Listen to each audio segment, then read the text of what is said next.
My husband had late-stage liver cancer and jumped into the river. I couldn't swim, but I still jumped in to save him. To make him fight to live, I said he was the lottery winner. He pretended to struggle and held me underwater until I died. Before I was even buried, he left the country with his first love. When I opened my eyes again, I was back to that day. You want to die? Fine, I'll help you. My husband struggled in the water, but his chest stayed above it. That didn't look like drowning at all. My in-laws yelled for help while telling me to come back ashore. But they looked calm, and I realized how dumb I'd been. Turns out they all knew. They stopped me not because they cared about me. They were scared I'd ruin his fake death plan. Soon some strangers pulled him out and sent him to the hospital. The doctor called it a miracle. A man who jumped into a river didn't even choke on water. My in-laws pretended to thank the ancestors for sparing him. I laughed coldly inside. Then I asked the doctor with fake concern. My husband has late-stage liver cancer. Could falling in the water affect his condition? Wouldn't a full checkup be safer? My in-laws panicked and rushed to stop me. I knew exactly why. Late-stage liver cancer? That was just an excuse for his fake death. I was so naive before and told him I won $100 million. Wasn't that basically sending myself to my death? He had just entered the ward when a doctor came in. It wasn't the ER doctor from earlier. This female doctor wore a mask and went straight to his bed. She looked worried while flipping through his chart. That immediately made me suspicious. She bent down and held his hand. Those familiar eyes were ones I'd seen in my last life. Ruru, Chengzi's okay, right? My mother-in-law blurted it out and confirmed my guess. She was my husband's first love. They dated for 6 years before splitting up. Mom, you two are close? I suddenly asked. My mother-in-law looked guilty and avoided my eyes. Only then did she notice I was there. Her hand slid up as she pretended to check his pulse. I almost laughed. Since when do Western doctors check pulses? My father-in-law forced himself to stay calm. Ruru is Chengzi's doctor. Of course we're pretty familiar. So familiar they didn't call her Dr. Su, just Ruru. My mother-in-law seized the chance to scold me. She said I didn't care enough about Gu Chengzi. That was why he got cancer. I acted like I accepted the criticism. You're right, Mom, I'll do better. So I've decided to transfer Chengzi to a top hospital in the capital. Worst case, he'll get a liver transplant. The second they heard that, everyone's face changed. Aren't you faking cancer? Then I'll cut your liver first. Let's see you suffer slowly. My mother-in-law held my hand and spoke earnestly. Qingyan, I'm glad you see your mistake. But the doctor said Chengzi is terminal. Let him leave with dignity. My father-in-law scoffed.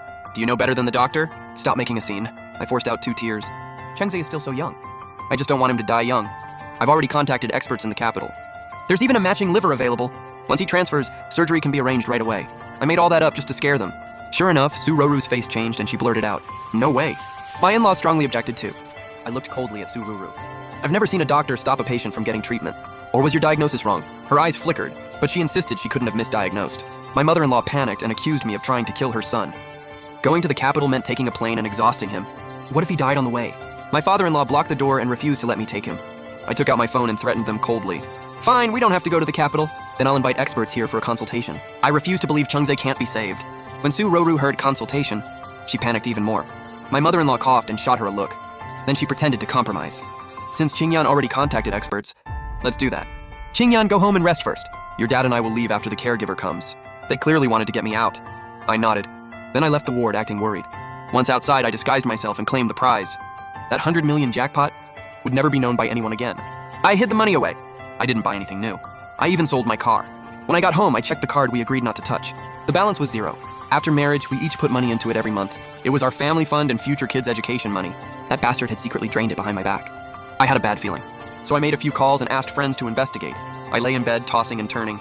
That scumbag Gu Chengzi, since he planned to fake his death, and run away with Su Ruru. He must have prepared everything. Luckily, the house and car were under my name. He couldn't secretly sell them. Still, the uneasiness wouldn't go away. I had just dozed off when my phone kept buzzing. It was 3 a.m. Su Ruru's grieving voice came through. Miss Shu, your husband, Mr. Gu Chengzi, suddenly got worse. After doing everything we could, he still passed away. Please accept our condolences. I acted shocked and cried into the phone. What? How could this happen? I'm coming right now.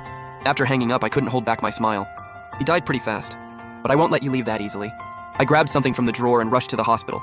In the ward, Gu Chengzi was already covered in a white sheet. I lifted it and saw his peaceful face. He was the healthiest-looking liver cancer patient I'd ever seen. Aren't they usually pale, yellow, and skinny? Keep acting! Without warning, I slapped him twice. Gu Chengzi didn't move at all. Looks like they drugged him well. My mother-in-law was about to pull me away, but I threw myself onto Gu Chengzi first. Gu Chengzi, you heartless man! How could you just leave me like this? I wailed while secretly checking him. His body was warm and he still had a heartbeat. That confirmed my guess. My mother-in-law pulled me up with fake concern. Qingyan, the dead can't come back. We still have to move forward. My father-in-law handed me a document. This is Chengzi's will. You're his only heir. I wiped my eyes and sat up. They faked his death, and even prepared a will. Something was definitely off. I took the will and skimmed it quickly. One line stood out. All debts before my death shall be repaid by Shu Qingyan. I pointed at that line with a cold smile. What does this mean? My father-in-law snorted. If you inherit everything Chengzi left, you naturally inherit his debts too. So this is where the trap was. The family fund had been drained. That bastard Gu Chengza must be hiding more from me. I held back my anger for now. Then I pulled out the card I brought. Chengzi applied to donate his organs. I've already notified the donation center. My in-laws and Sururu went pale. My mother-in-law tried to slap me. I dodged it smoothly. My father-in-law cursed at me. He said I wouldn't even leave his son's body intact. He called me evil. Sururu stammered for a while. She said Gu Chengza's cancer had spread, so his other organs might not be usable. I sighed. I already asked. They said it's fine. If they can use them, let's respect Chengzi's wish. Aren't I Gu Chengzi's only heir? I can decide this little thing. What's wrong with that? Their faces were priceless. Sururu looked like she was trapped over a fire. She was stuck. Then she suddenly turned to pour water. I noticed 2 cups were placed close together. She handed those to my in-laws. The separate cup was given to me. I was about to take a sip. Then I spotted fine powder on the rim. Just then, the donation center staff arrived. My in-laws threw a tantrum and threatened to die. Sururu also tried to stop them. Since his direct family strongly objected, even with a donor application on file, the donation center wouldn't force it. After driving them away, my father-in-law glared at me. Old woman, call Changzi. Why isn't the car here yet? We're taking our son back home. Nice plan. They wanted to disappear. I acted surprised. You're burying Chengzi back home? The drive is 7 or 8 hours. We'll need an ice coffin and a professional cold chain funeral vehicle, right? My in-laws exchanged guilty looks. Neither dared answer. I pretended to agree. We should also notify all the relatives back home. Let everyone come mourn Chengzi and send him off properly. Isn't the hometown custom to hold vigil for 3 days? With everyone watching, let's see how you keep him drugged. If I could watch him get buried alive, that would be pure satisfaction. My father-in-law was sweating and stammering.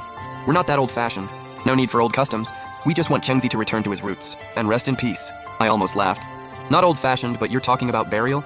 Sururu grabbed my mother-in-law's hand. She signaled her with her eyes. Auntie, funerals are simple now. Why not cremate him? Taking his ashes home is the same. I'll contact the funeral home. My mother-in-law realized there was another way. Only then did she calm down. Was Sururu plotting something again? While they weren't looking, I switched the cups.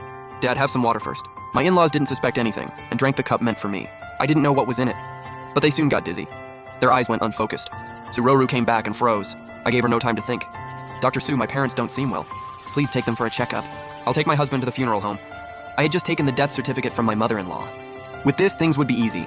Sururu's face went pale and she stammered, I know the funeral home process better. Let me handle it. Before she could finish, I cut her off sharply. Dr. Su, funeral home paperwork. Must be handled by direct family. What are you to Gu Chengza? Did you issue the death certificate? Sururu was speechless. Under my stare, she looked extremely guilty. A doctor in name only. Has no right to sign those papers. I didn't waste a second. I got in the car with the funeral staff. When the car passed a speed bump, I saw Gu Chengza's brow twitch. Oh no, was this bastard about to wake up? Then my in-laws started calling me non-stop. I didn't answer. My mother-in-law's text came right after Shu Qingyan. If you dare cremate my son, I'll never let you get away with it.